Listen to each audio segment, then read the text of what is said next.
Hey, Forrest here. Nothing like getting paid. And with ICCU's mobile app, I can deposit checks or accept Zelle payments so the money hits my account fast. I just wish there was an app for mowing the rest of these lawns. Right now, Lithia Ford of Boise is buying used vehicles. How much you want for the SUV? I don't know. Well, Lithia Ford will give you more than that. How much more? More than you think. I'm not thinking anything. I'm thinking you might get even more than that. See how much more you can get at Lithia Ford of Boise. When it comes to concrete, we've got you covered. RowPaint.com offers custom concrete coating services for your garage, business, warehouse, and more. And we do it in one day. We are your complete concrete coatings solution.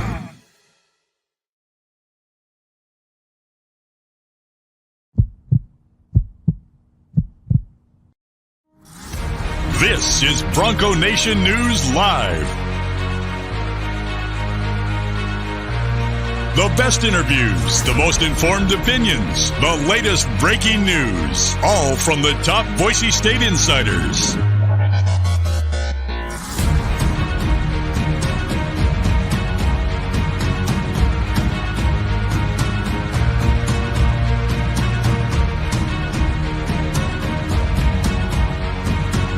Now, here's BJ Rains with another edition of Bronco Nation News Live.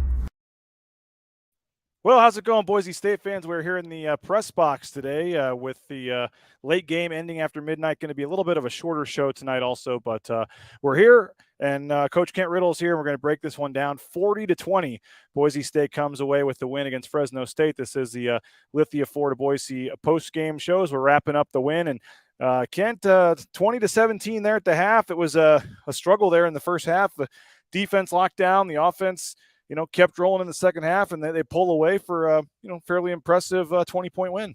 Yeah, I think you're seeing the same formula as last week. Big win. Hey, first half might be a little bit tight, but once they get going, get a chance to break away. I think you're seeing strong defense, offense.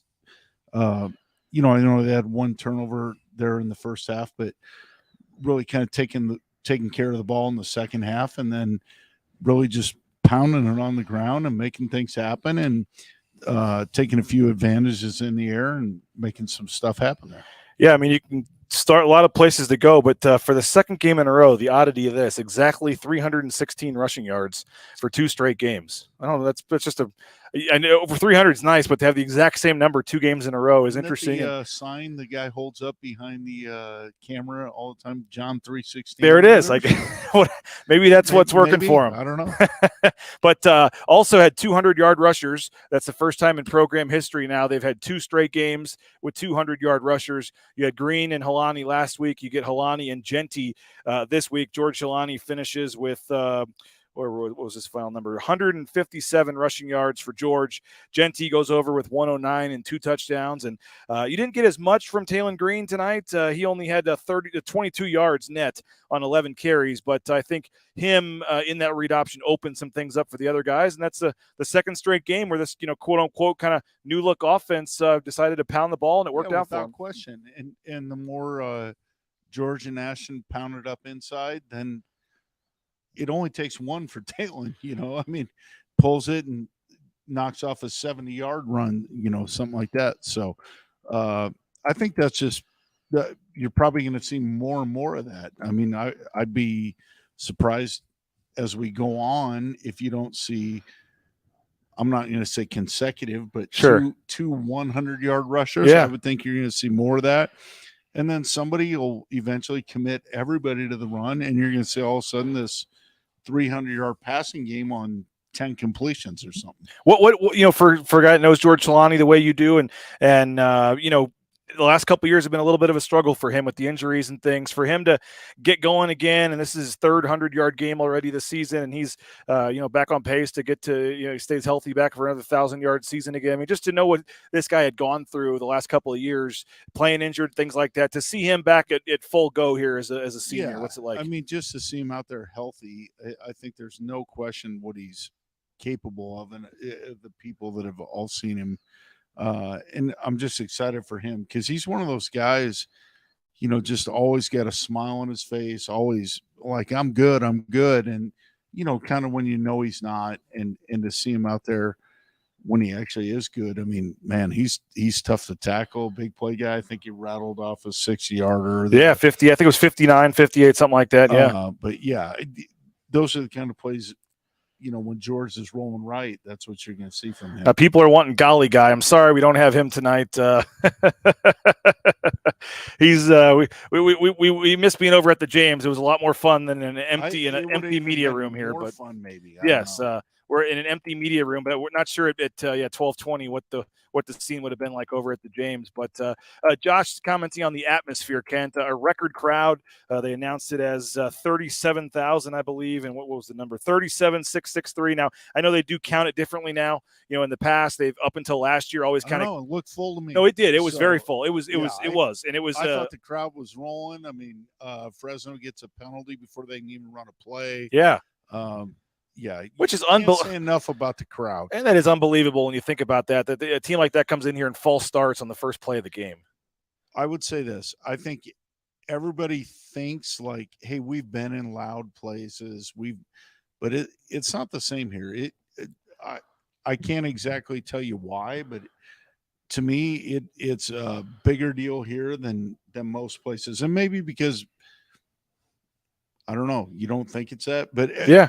Every coach knows the number of false starts and starting the game and all that stuff. They all know that. So maybe it's just a matter of trying to get it to your players, how big a deal that is. But man, the crowd makes a huge difference. And I just hope they keep showing up and supporting these guys, because these guys are playing their butts off. They've been through a lot. They're fighting through adversity, and to see them come out on top again in a huge way. Yeah.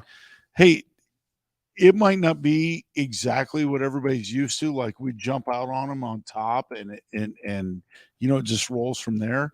It takes a while. It's going to be close. It's going to be close. And then we wear them down, and all of a sudden, next thing you know, we're up 40-20. Yeah. And I think people just need to get used to that. Yeah. We talked even after the UT Martin game, where it was kind of the first time, obviously Coach Plow was still here, but it was the first kind of big discussion of the huddle up, slow it down, run more. And it was kind of like, hey, it's not always going to look pretty. And then you go to the UTEP game and you're like, well, would you rather have that ugly win now or not win at all? And now you see the last two games, you're getting the wins. And someone pointed out here that in the second half, 55-3, the last two games. So their second half, they're dominating when it matters. Yeah, and it goes back to everything, the training program, the conditioning, all that stuff, but wearing them down a little bit. And we've got a dominant defense, and then you're giving that offense a chance to kind of just keep fighting. And when that offensive line, the tight ends, the running backs,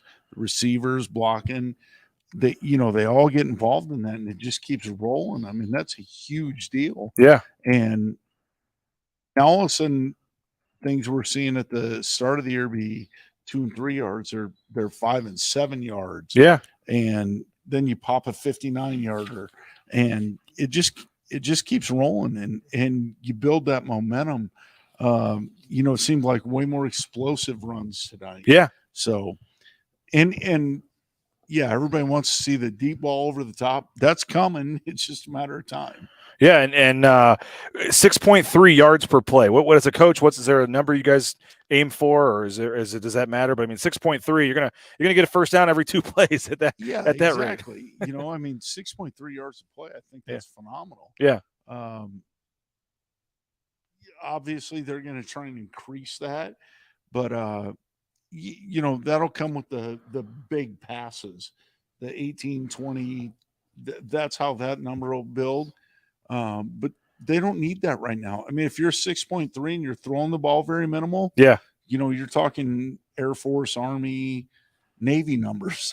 Yeah, so it was 52 rushing attempts and only 18 passing attempts. So 52-18. So about. And I don't even think many of those passing attempts came in the second half. Yeah, probably not. I think most of them came in the first half. We got a couple comments here. Kaysen's working the graveyard shift. Appreciates the show here. Kay Foster, 600 rushing yards in 2 weeks. We got Wesley watching from Hawaii here. I wish I could trade places with you there. someone's asking about the delay of game, and I kept seeing that on social media. A lot of times they were snapping the ball at 0. But the back judge or whoever the referee is, there isn't kind of the mechanics where he looks at the clock and sees it's 0 and then is supposed to look down. So you do get a little bit of time. It's not like immediate 0, exactly as you described it. The back judge looks at the clock. When it hits 0, he looks to see if the ball's snapped. If it hasn't been, he should throw the flag. If it has, did you notice that at all? That they were getting close to that a few times? Fresno? I know they were definitely running the clock. But I didn't. Nothing I thought was overtly delay game. This team is different, so deep on defense, running back, that if we can keep things within reach at half, we'll bulldoze everybody in the second half. Absolutely. I think that's the thought on this. Yeah. Like, hey, let's not screw it up. Let's not do dumb stuff that creates problems for us. 40 points with a freshman quarterback starting his second game. What did you make of Talon Green? And we got some highlights to show as well. And I tweeted something, and that must have been somebody in his family that kind of bickered back, didn't like the phrasing of my tweet. But, he was 10 of 18. He had 2 touchdowns. He did have a pretty poor decision on the interception there that led to the touchdown for one of their touchdowns. So he's 10 of 18, had the interception, did have 2 touchdowns, and then, finishes with only 22 yards rushing on 11 carries. I think basically the point of the tweet was his stats aren't always going to look, gaudy, but it's enough to win the game, basically. And because of some of the things that he does rushing, it opens up things for other guys. He's not going to be the guy, at least I don't think, that's going to go 17 of 19 passing or whatever. He just, is still learning. And you can see some of the decisions he was making on some of those balls maybe weren't the best decision to throw a couple of those. But overall, Talon Green, there was no Sam Vidlak tonight. Talon played the whole game. Your thoughts on Talon? I thought he played well. I mean, at the end of the day, the quarterback's job is to win the game. And he did that and did it going away. Sometimes the threat of him might be more impressive than what he actually does. But, I think at some point he's going to go 17 for 19 for 400. I hope he does, some yards. I think that's coming. But I think what will help that is the threat of him being a ball carrier. So you're going to get a little bit simpler coverages. You're going to get some of that stuff, people cheating up on the run, and they're going to get some big plays. Tonight, I thought he managed the game well. I thought he played well. They were clearly not wanting him to run the ball, which helped the other guys. And the first drive of the game, they were so scared of him running the ball that he had easy completions, drove him right down the field.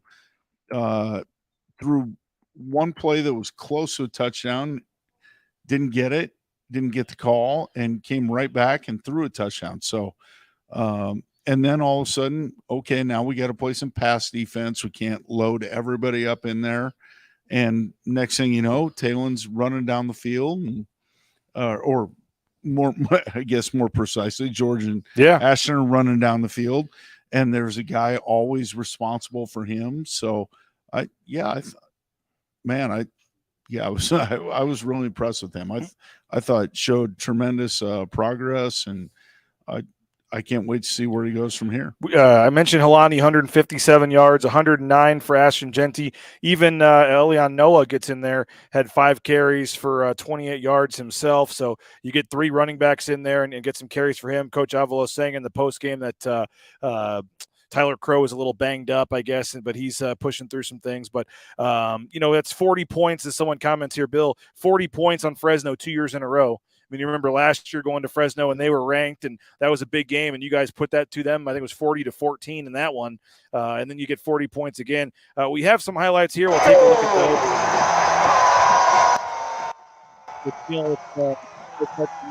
those.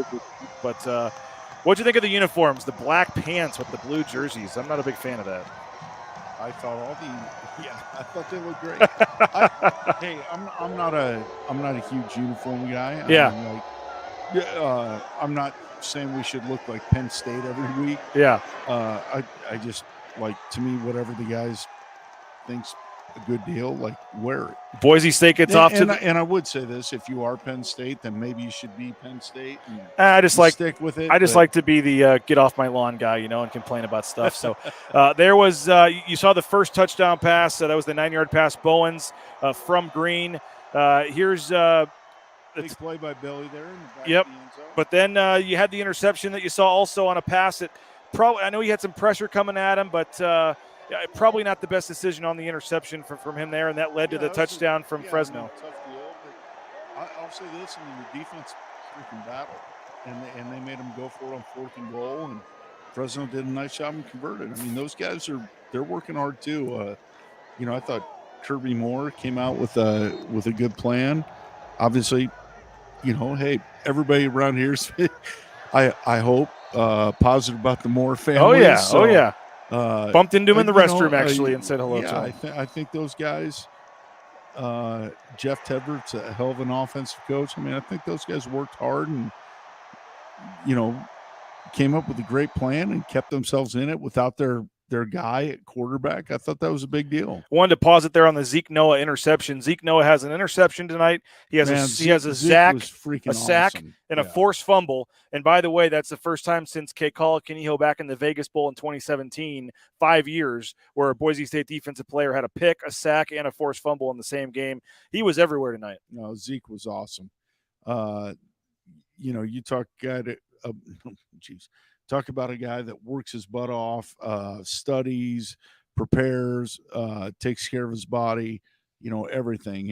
And Zeke had a hell of a night and so fired up for him, and then, to get his brother out there doing some stuff for the Noah family. Those people are, you can't understand how great of people they are. And to see them have that kind of night on the blue was awesome. Now, one negative, I guess, is that it was great for Jonah Dalmas. He goes 4 of 4 on field goals, but you did get into the red zone 4 times and have to settle for field goals. Didn't matter in this game, but down the line, I guess you need to convert those field goals into touchdowns. Yeah, right? Hey, yes, obviously we want to convert those into touchdowns, but you start thinking about some of these other games around the country and missed field goals. Yep.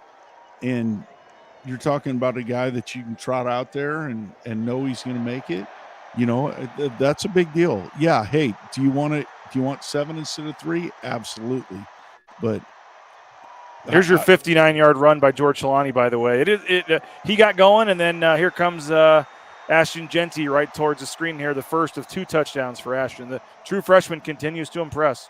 Yeah, he's been awesome. George, I think, is a known commodity. I think everybody around Bronco country knows what he's about when he's healthy, and I think that's an unbelievable 1-2 punch, and then you add Talon in there as the third guy. That's scary deal. Yeah, Fresno State, as I said, cut it to 20-17. They get the field goal right at the halftime buzzer to make it 20-17, and then I think Boise State went 3 and out or something to start it, and Fresno State gets the ball back. But so the defense just locked down, as I said, 45 yards in the second half is all the defense did. And then the offense kind of just got going again, and they did the Clydesdale package where they bring in the defensive linemen, they get the first down, and then a nice pass from Green finds Holani out in the flat for the touchdown. Yeah, so get the big guys out there.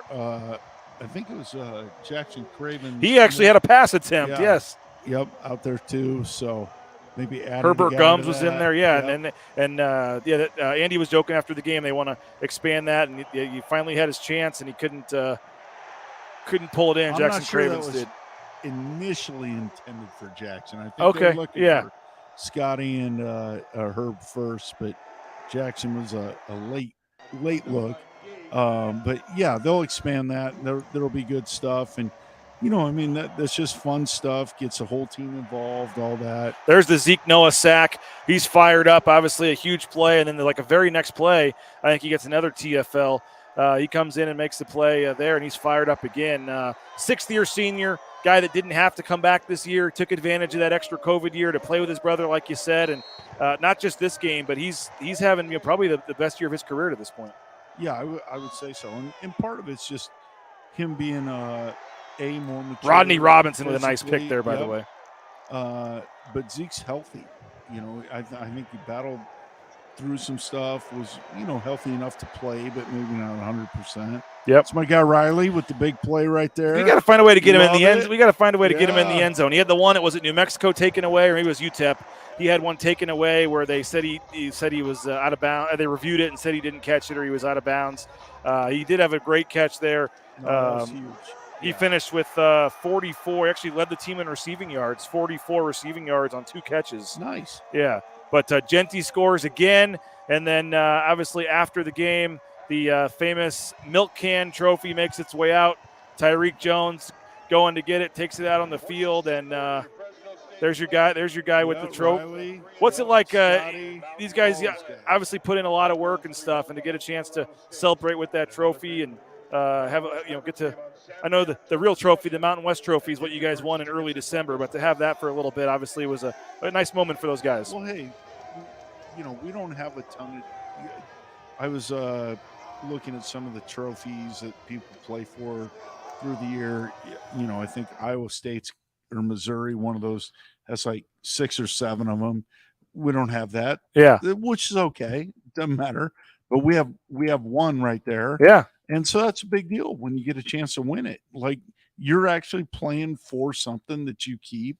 And we beat them the last 2 years, and we have it here. And you guys do it. And you guys do a little bit of maybe it's a 10-second thing, but you guys do educate the players on what it means and all that. Yeah, I would say it's way more than 10 seconds. Yeah, in terms of the dairy farmers from the 2 sides and everything. Absolutely, and had some great battles. We've won most of them, but we've had some great battles with those guys. So, every year you got new people coming in. You got to try and make them understand what that's all about. And so win that one. Now we're on to the next. Like, let's get on to the winning the Mountain West Conference. And we're going to talk before we get out of here in a little bit about the bye week and then going into Air Force next week. But Jordan says he's cuddling with my 2-day-old nephew and watching BNN. What could be better?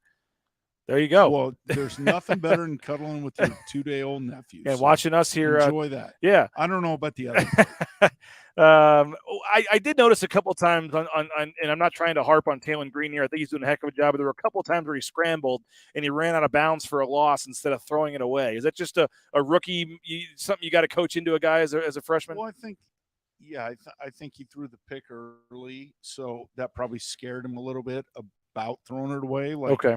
Being real careful about that. And you know what? If he loses 2 yards, he's liable to make 7 on the next play. So, I think that's something he'll work on, but he's got to figure out the confidence of where should I throw it away and when do I need to run and when should I just eat the thing. The Fresno D did a great job of spying and keeping Talon contained.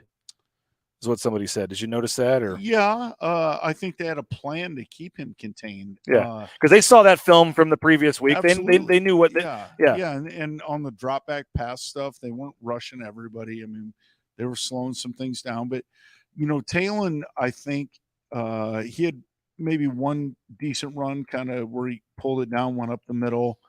I think everybody really is scared about him when he gets on the edge. Because if he outruns your guy that's in charge of the edge, like, that might be forever. So I think that definitely had a plan for contain. Yeah. Nick Wade says Jonah's dad was frustrated he didn't get a chance to go for the school record 5 field goals tonight. He went 4 for 4. I guess Papa Dalmas wanted the 5th one, but I think you'd rather score touchdowns than field goals. No offense to Mr. Dalmas, but 4 of 4, and he missed, I think, 2 in his first 2, right, in the opener against Oregon State, or at least missed 2 in that game. And he's come back and been as good as I put the numbers down here. I did my research for our show here, Kent. He's 10 of 12 on the season now, but for his career, he's 43 of 48. Wow. I mean, it's pretty much, it's almost automatic when Jonah goes out there. Absolutely. Yeah. Hey, everybody. Yeah. I mean, records come when opportunities come for records. You can't set out to break a record. So didn't work out tonight. We got, could we see the Broncos rush for more yards than Air Force? Back-to-back games of 316 rushing yards. Never would have even been a discussion probably in the past, but that might be an hour-and-a-half game, by the way, in 2 weeks. But things things change. Yeah. And could we see him more on the year? I don't know about that. In a game, absolutely. The milk can, the Stanley Cup of the Mountain West. I like that. They showed the trophy on FS1. Let's see, or unrelated, but Oregon State just won on a Hail Mary. Oh, so there you that's go. big because the Beavs were down and their quarterback was out. So The alma mater, that's Smitty and your alma mater there. The crew over there. Incredible win by Boise State. When was the last time Boise State had back-to-back 300-yard rushing games? I can't imagine that's happened too many times. As I said, it was the first time ever they've had 2 back-to-back 100-yard rushing games. Yeah, I feel like there might have been a time in 14. Okay, when you guys were just giving it to Jay Ajayi 40 times a game. And I'm guessing it might not have happened, but I feel like there was one. That was you were the running backs coach, right? When Jay was when Jay was doing his thing, where you guys just kept. I mean, and we're getting to that point with George too, where I mean, it seems like he could take. I guess you don't need to because you have Jeanty going. Yeah. But George seems like he's a guy now that if you needed to give it to him 30 carries, he's ready for Absolutely. Yeah. And even back in 14, I mean, we had J Mac. I think is the other guy. And yeah, he was I think was he a freshman that year? Yep. And we probably waited till after the 4th game, I think. Maybe. It was actually the game that Matt Miller got hurt at Air Force. And then the next game, you guys burned the red shirt, I believe, on McNichols at Nevada. And, that my job was simple that year. It was like, on the headphones, I just say, can we give the ball to Jay? Just give it to him again. He's fine. Just give him the ball. Some of the other numbers, as I mentioned, Taylon Green was 10 of 18, 127 yards, 2 touchdowns, did get sacked twice and had the interception. You had 3 catches for Latrell Caples for 39 yards. I mentioned 2 for 44 to Riley Smith. Steph Cobbs, 2 catches for 30 yards. Billy Bowens, 1 for 9, but his was the touchdown. And then George Holani, 1 for 5, but his was the touchdown also. And then I mentioned Jonah Dalmas goes 4 of 4 on the field goals. In terms of the defense, we mentioned what Zeke Noah did. We'll see if I can grab the defensive numbers here really quickly. You had J.L. Skinner with 7 tackles and a pass breakup. Zeke Noah, again, 6 tackles, a sack, 2 tackles for loss, a forced fumble, and an interception. Not a bad day. Zeke was everywhere. He's freaking awesome. DJ Schramm continues, though, what he's been doing with 5 tackles. Scott Matlock and Dimitri Washington both had 5 tackles as well. And as I said, 45 yards in the second half. I would like to point out, like San Diego, JL, Zeke, Dimitri. Yeah. Like Spencer Danielson. Yeah. Isn't the DC? Absolutely. Yeah. That's worked out pretty well. The defensive stuff. I'm trying to find about it was either the 3rd or the 4th quarter. They had like 6 yards. I mean, the defense really just locked down in the second half. Yeah. And our defense has been so impressive. It's been fun to watch. And our offense at this point, and again, I mean, the UTEP, hey, it happened what it happened. But the offense is complementing the defense. Yeah. And tonight, the special teams on board, were complementing and made some plays, to change field position. So, I think we're headed in a great spot. And you look at some of the other stuff that happened, I think Boise State's, again, the favorite in the conference. Yeah, and I do want to play a little bit from Andy, and then I want to kind of push it forward and talk about that. So hold that thought for a second. But Logan Byler says he's just got home from the game. He's eating his Taco Bell and watching us on the show in his garage, so he doesn't wake the family up. He's dedicated. Taco Bell out in the garage just to watch us. Can't go wrong with the bell. Appreciate that. Let's see. Can we mention the emotion Coach Avalos was showing on the sidelines tonight? Looked like Coach Pete with the Seahawks. I didn't notice a ton, but I know last game they showed him a couple times firing up the end zone. But he has at times, I have at least seen some, I don't know if criticism is the right word, but he just looks a little, even keel, but doesn't show a ton of emotion, at least hasn't. But it does seem like as these games are ramping up a little bit and they're needing some wins, it seems like he is showing a little more emotion on the sidelines. Have you noticed that at all? Or not a bunch. I saw when they scored the touchdown the other night, he was firing up the south end zone. But the head coach got a lot on his plate. Yep. And firing up the coach probably should be one of them. But man, I mean, you're managing a lot of stuff on.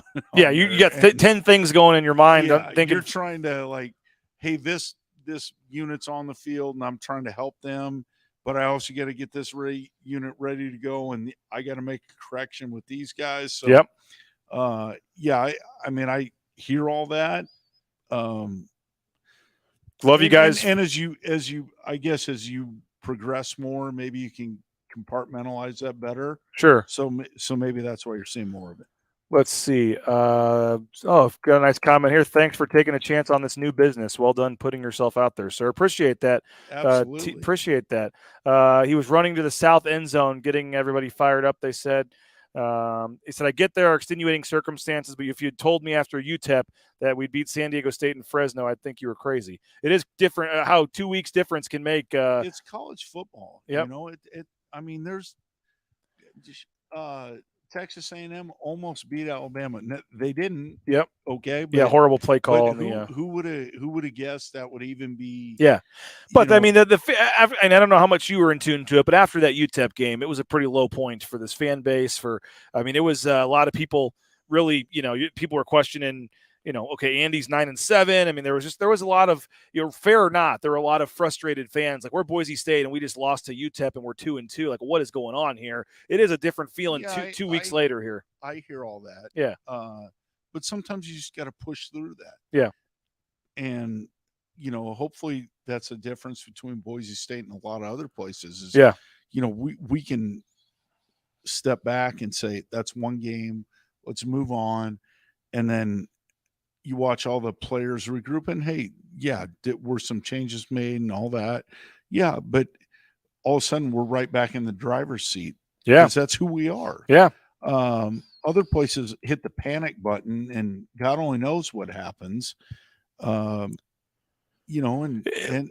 It does seem though, like, I mean, we're going to talk about it in a minute, but you look at the outlook for this season now compared to 2 weeks ago. And I know maybe if you're just looking from the coach's perspective, you have your 24 hours, you're on to the next game, whatever. But if you're a fan and you're used to seeing this team go, 10-2 or whatever, and you're sitting there at 2-2, and the loss to UTEP was statistically one of the poorer games Boise State's ever had. To do what they've done the last, and you could even go another half to halftime of the San Diego State game where they're down 13-0 and not a lot was clicking, and you take these last three halves and it's really changed the outlook of your season. So I get it. I get why fans are excited. I do want to hear from Coach Avalos, but quickly do want to thank a couple of our great sponsors, Lithia, Florida, Boise. Make sure you check them out. They have the fall kickoff sale going on right now, and if you want to sell your used vehicle, they will purchase it from you. Even if you don't buy one from them, they'll make you a cash offer on the spot. Lithia, Florida, Boise. We appreciate Jim Sturk and the folks out there for sponsoring our show here. So make sure you check out Lithia, Florida, Boise, and of course, Idaho Central Credit Union as well. ICCU.com. Find out why over 500,000 Idahoans have made the switch to Idaho Central Credit Union, the official bank of Bronco Nation News, the online app, all that stuff. So easy to use. Check it out, ICCU.com. And of course, our title sponsor, rowpaint.com, the official paint and coatings company of Boise State Athletics. We've had them out to our house a number of times. The concrete coating on our back patio, on our garage, it's a game changer. So if you're looking for that, they're also offering the 10% discount on the interior home painting, 10% off the interior of your home. If you check them out, roepaint.com, and make sure you tell them you heard about it on Bronco Nation News. Let's hear for a couple minutes here. We're not going to hear the whole interview, Kent, but let's hear just a couple brief opening comments from Andy Avalos on the win tonight over Fresno State. Tonight we're going to celebrate the hard win that we accomplished. It was awesome to see how persistent the guys were. Again, one of the best things about it is you see how the team got stronger as the game went on, and that's a true sign of coaches coaching, players playing to be their best in all three phases. And again, once again, Bronco Nation showed up and showed out for us today. It was awesome. It was a great atmosphere in there. We're very grateful. We set a record today with attendance, which was exciting, being his homecoming, and to have a bunch of alumni, to have family, parents in town for the weekend to visit their sons and daughters that come to this fine university. It was fun to conclude the weekend that way. With that, I'll take questions. Coach, second straight week with more than 300 rushing yards. How much easier does it make everything else on offense when the running game is clicking that well? Well, it's about moving the chains, and you get to third downs. We were 10 of 18 on third downs, and the ones we won, it's typically third and shorter, and that starts with first down and how we run the ball. The quick passing game we use, running the ball gets more guys in the box, opens up plays, pass plays down the field. We got to keep working on our timing with those and connecting on those. But we love the progress, not only what we saw out there tonight. I mean, obviously we didn't call every call on the call sheet, but there were a lot of plays that we didn't use tonight that, boy, they looked a lot better this week in practice than they did the week before. And so we just got to keep growing on that stuff. But the run game opens everything up. That's where football starts. Teams that win championships are able to win at the line of scrimmage. First time in program history that 2 games in a row with 200-yard rushers. I mean, how much are your guys embracing this kind of new look offense or this new style, running a little more as much as you guys are these last couple of games? How much are they buying into this and liking this? Well, I mean, you can tell by the sideline that they're having a good time. They're persistent with working as a team, and shoot, early on in the game too, we were able to make some throws down the field.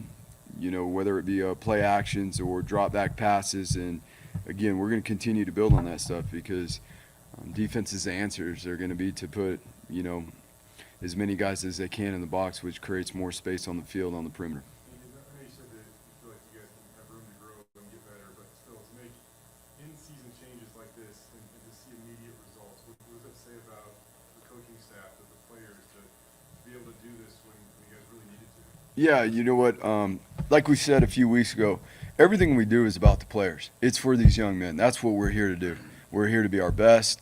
Obviously, what comes with that is a high standard for our guys because we love them. We want them to grow. We want them to keep developing. We know that what they're capable of, and this is a glimpse of what they're capable of. Again, we got some fine young men on this team, as we said a few weeks ago, that we believe in, that are talented, and we want to continue to help them grow any way we can. But to build a belief through hard work and execution is something different, and that's what they're getting a good taste of, and we look forward again to even improving on that during the bye week and having a little bit of fun. The competition next week is ourselves. That's where competing always starts, is within. And to answer your question, that's what we're so proud of these guys, that they've done a really good job in the last couple weeks here, starting with competing with themselves, showing up here every single day, having fun, getting ready for our opportunities. The game that Zeke Noah had tonight, I mean, a pick, a fumble, a forced fumble, sack. I mean, I think it's been 5 years around here since someone's had a game like that. He's coming back this year. We talked a lot about him, but for him to be in his 6th year, make the most of it, and have an impact like this, how nice is it? Yeah, I mean, he was very active. He was extremely active today. The interception was awesome. Now, I mean, he couldn't have. He was in a hook seam drop, and he was looking 2 to 1 to one side of the field, and neither one of them showed. So he knew the route was coming from the other side, and that's going to be a picture that probably gets hung up around here because he went 2 eyes, 2 hands, as Coach Miller always talks about in the snatch life and how you catch a football. And it's been a little while since he's carried the ball, but I think he did a good enough job. We get a little bit of blocking for him, and he could have scored a touchdown. And then again, you spoke about a couple TFLs he had, so. We're really excited not only for how he's playing. We've seen what DJ is doing as well. And again, I mean, I always talk about it because shoot, I played linebacker and I know what it is, man. If you got a good D line, you got a good shot to be a good linebacker. And it goes without being said that Scotty, Herb, Jackson, Dimitri, George, all those guys up front, they're doing a really good job. And the cool part about it is they got to want to keep growing too. Every week those guys show up and they want to keep getting better and better. Well, there he is, Andy Avalos, speaking after the game, and we'll get that full interview. Actually, it's already up, I believe, the full interview from Andy Avalos up on our YouTube channel. We got Zeke Noah up there as well, and George Holani. So if you want to hear from George Holani or Zeke Noah, hear the full press conference from Coach Avalos, just go to our Bronco Nation News YouTube channel. Hopefully you're a subscriber to that, and then you can watch the full videos there. But Kent, you had the you get the win. And I know the bye week probably is always nicer at coming off a win. But from a coach's perspective, I know you guys next weekend, the coaches will try to get some recruiting in. But what happens during a bye week? Andy did say that they're hoping to get a couple of these injured guys back. So we don't know who he's alluding to, but you'd love to get Ben Dooley back, although I think the O-line's been steadily improving the last couple of weeks here. But you hope to you rest some of your key guys. You did say there's a lot of guys that are a little banged up right now, so the bye week's coming at a good time. But what happens during a bye week? Well, I think that's the first thing, right? You get some rest. You take care of your guys. The guys that have had a ton of reps are a little bit banged up, get a chance to get healthy. Ben Dooley, maybe Kakani, some of those guys are, I think difference makers. You could see another huge jump if you get those guys in there. Not that the guys that are in there haven't been performing well, but depth is depth. Yeah. Do you do a normal week of practices though, or no? He said they'd be shorter. He did say. Yeah, absolutely. You get some. The other thing you'll get is self scout, which for the offense is probably going to be a little bit different. They're going to spend a little bit more time on the hey, what are we good at with Talon in there? Where can we grow? Where can we expand? Where can we change things up? What are our tendencies? All that. But defensively, they've had the pretty much same crew, so I think that'll be a big deal for them to get going on that. So they will throw some option periods in there this week, you think? Oh yeah, they'll spend definitely. How much of a benefit? I know you do it in the summer, and a lot of these guys like Zeke Noah's played the option 5 times or whatever in his career. But I mean, how much could a couple extra periods this week help you with that extra week? Is having Air Force before with the bye week a big deal? Oh yeah, absolutely, because it's totally different. I mean, there's no carryover from Fresno to Air Force, so having another week to recognize formations, personnel, all that stuff. It's going to be a big deal, and it might not be all. They'll probably do more young guy, like good on good, Boise State versus Boise State than they will, but just the film study, the walkthroughs, all that stuff, where they're not really stressing the guys that play all the time, but they're helping them. Acclimate to the Air Force deal, I think would be huge. And then the coaches next weekend will go out recruiting. You get a chance to go see some games. Yeah, they'll maybe probably be out. Friday night for sure. Maybe leave Thursday, back Saturday. Some might say for some Saturday games. JC, if you can find a Thursday Texas game or something, or if there's a game somewhere on a Thursday. They'll probably be here for practice Thursday, I would guess. And if it worked to get there, maybe 1 or 2 of them might leave, especially with, some of the staff stuff going on with Coach Plow and is that more checking in on commits or new guys you want, or is it a mixture of who's playing and who you can get to, or when you're what's definitely checking in on commits? Although some of those guys I think have been here over the last couple of weeks, so that might not be pressing. Maybe there's a guy they're trying to make a decision on, but I mean, I would just say this: the recruiting piece is a huge deal of what they're doing this week, but beating Air Force is way more important than that. Sure. So, and I've always wondered, when you actually go to you recruited Texas a lot, right? I mean, if you go down there and you're actually at South Oak Cliff High School watching a game on the sidelines. Are you actually watching, intently watching number 62 because that's the guy you want, or are you, making sure that they see in the Boise State polo on the sidelines, and is it more of a show? Both. Okay. I mean, that's reality. I mean, both. Yeah. Like, you're trying to make sure this guy that we're dialed into, is he everything we think he is in person? And hey, this year probably better than others. You've already seen him, so you have a deal of the physical stuff.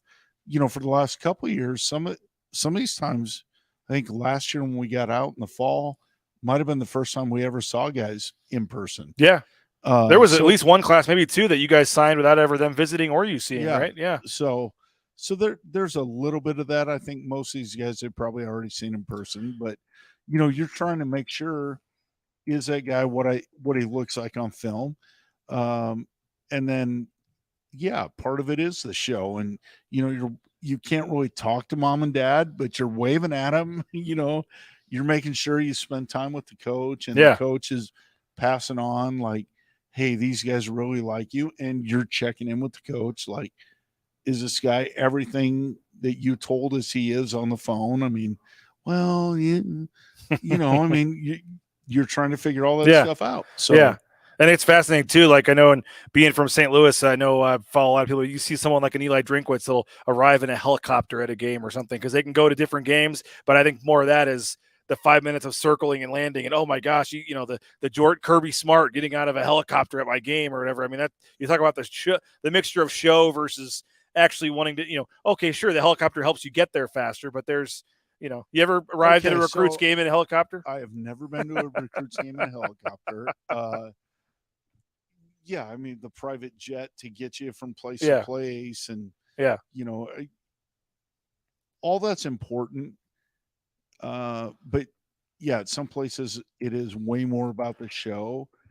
I don't think Boise State, the show matters as much. Yeah. We're trying to find the right guys that are going to really be down for what it takes to win here. Yeah. And that's going to include development, ability, obviously, from the start. But, we're not getting a whole bunch of 5-star ready-made guys. Are there ready-made guys that come here? Absolutely. Do they have, 5 stars? Maybe they're a little bit under the radar. Yeah. But there's certainly a lot more guys that come here that it might take a year to develop. And some of those guys redshirt, some don't. But I think the best players here have always been guys that have been, a year or two down the road. Yeah. Whatever their path was to get there. But that's just part of the deal. And yeah, we'd all love LeBron James to come play here.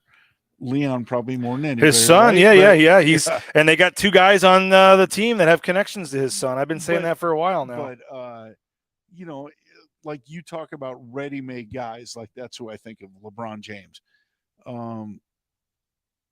In football, I think there's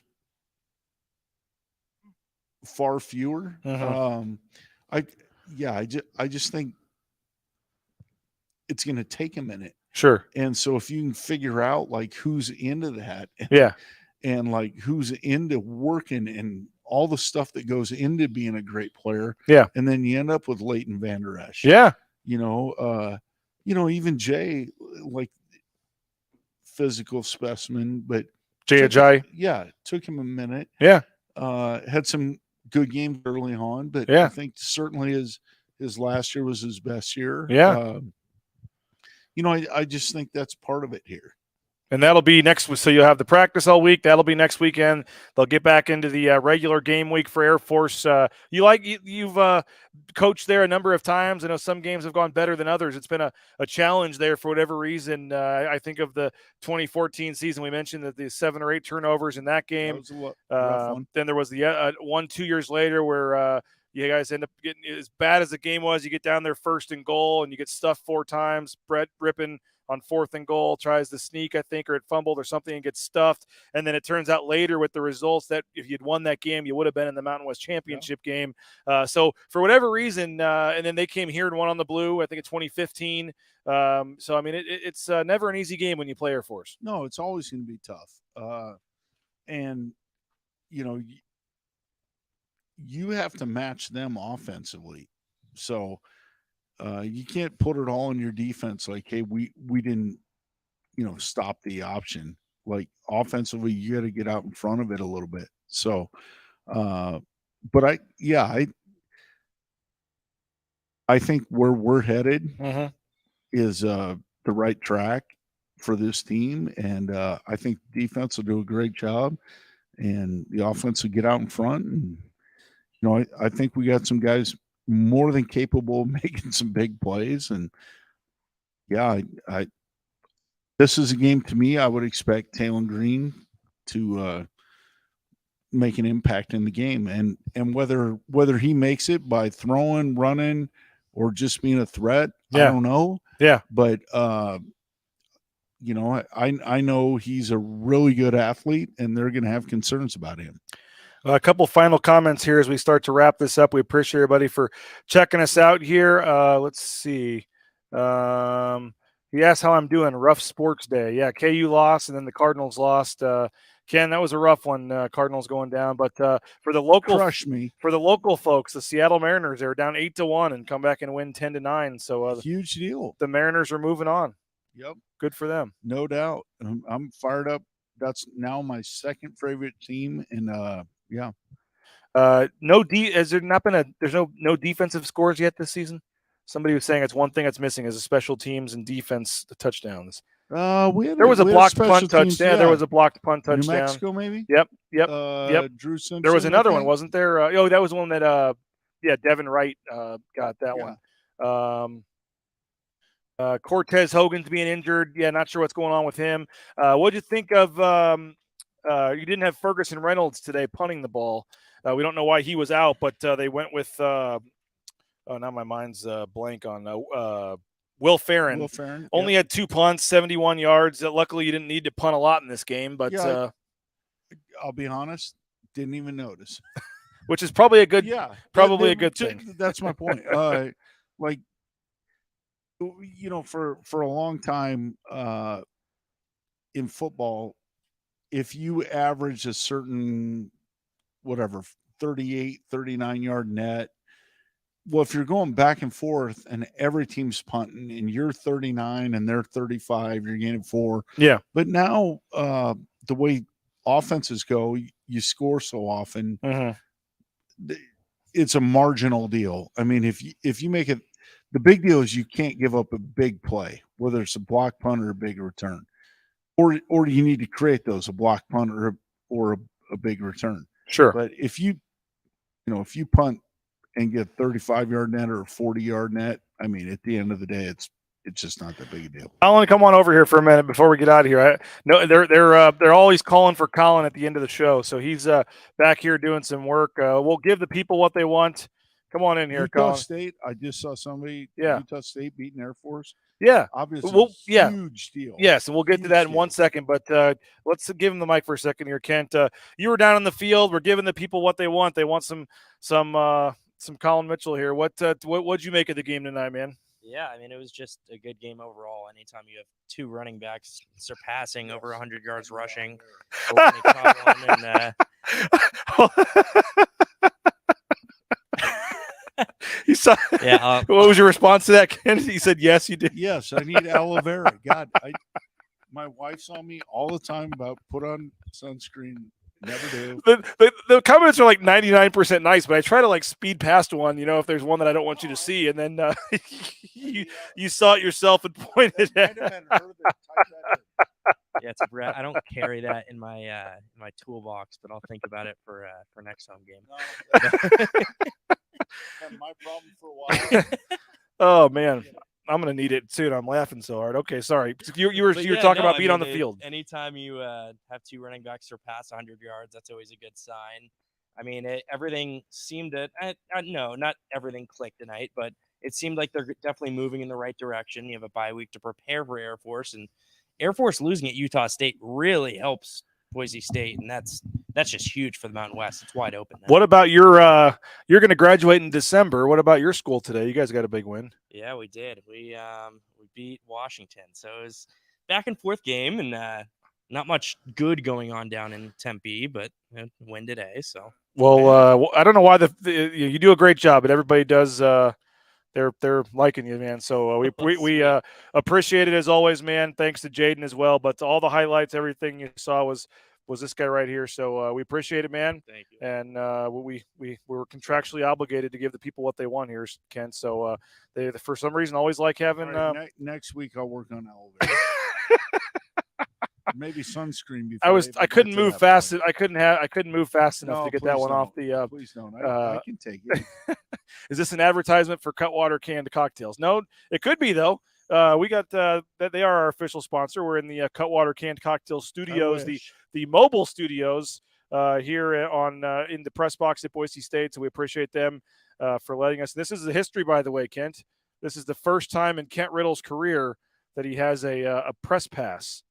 Look at this. Kent Riddle had a press pass for the post game here. How's it feel to officially be in the press box? It was actually good. Yeah.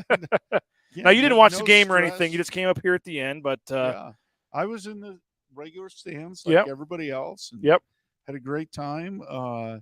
Thought the Jeremiah and Cody and the crew did an amazing job with the atmosphere tonight. Bart Hendricks raising the Blue Chaos flag. Yeah, Bart.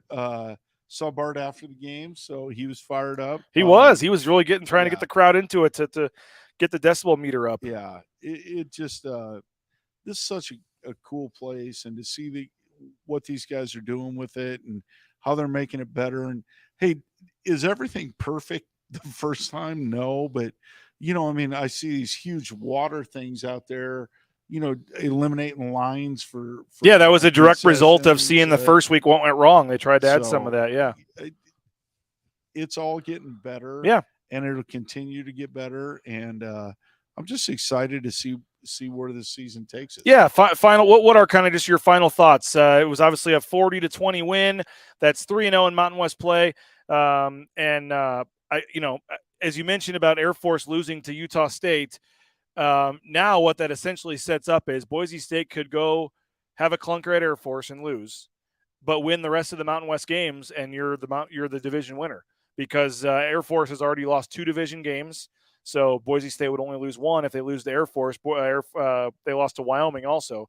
But you think about it, you got Colorado State at home, you got Nevada on the road, at Wyoming, I guess in late November. I guess could be a little bit tricky, but they don't. You wouldn't seem to think that's like some crazy game they can't win.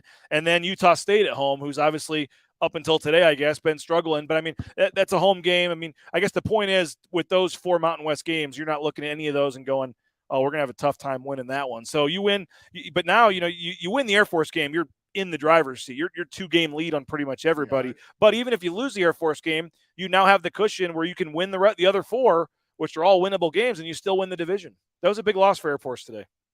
Yeah, I think from their standpoint, obviously a huge loss. I think from the Boise State standpoint, I would guess you will not hear one thing about any of that other than about the next game. And that's what will make them successful. They'll continue to talk about, like, hey, what are we doing this week? How are we going to win this game? And I think they will. Yeah. I think they'll continue to build and get better and improve. And, I think what you saw the last 2 weeks is a building block, and you're about to see this thing explode. And, hey, and by explode, it doesn't mean like 500 yards of offense and 50 points. It just means efficiency.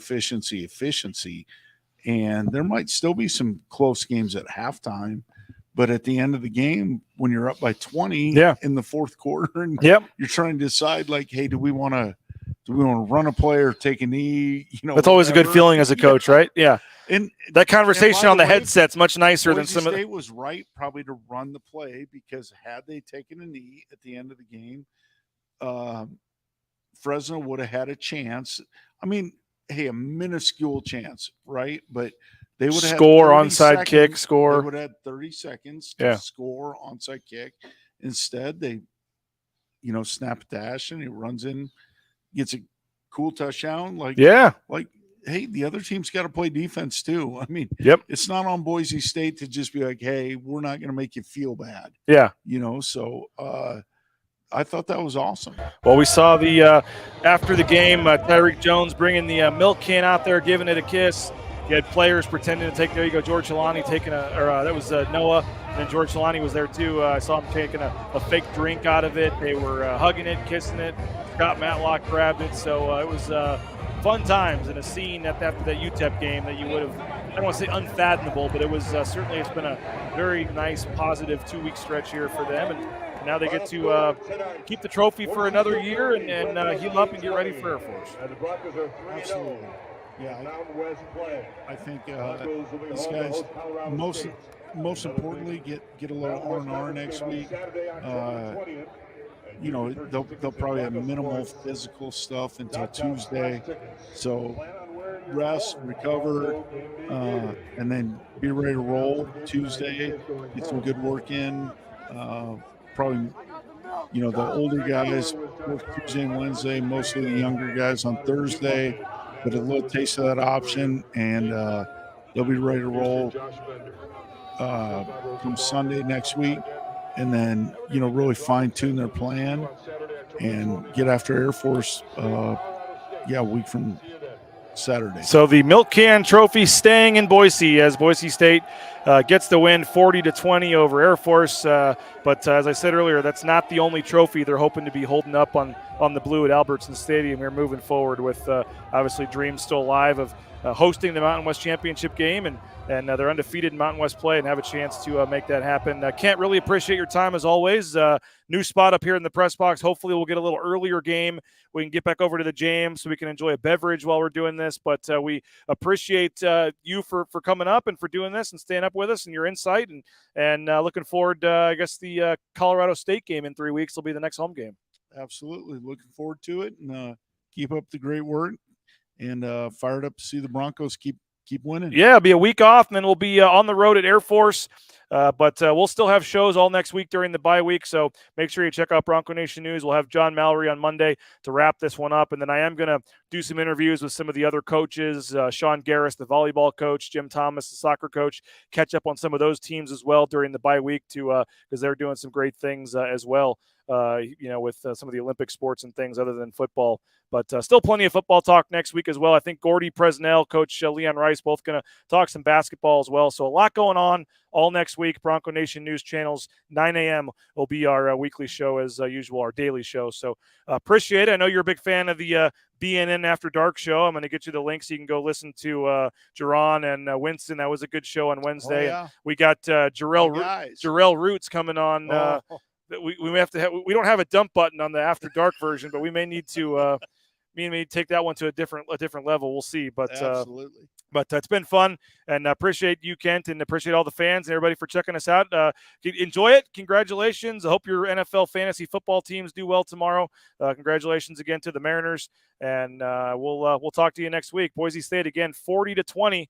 We're broadcasting from the Cutwater Canned Cocktail Studios. This was the Lithia Florida Boise postgame show. Thanks to rowpaint.com, ICCU, all of our great sponsors. Have a great night from Albertsons Stadium. Again, the final score 40-20. Boise State takes down Fresno State. That milk can is staying in Boise. Have a good night, everybody. This is Bronco Nation News.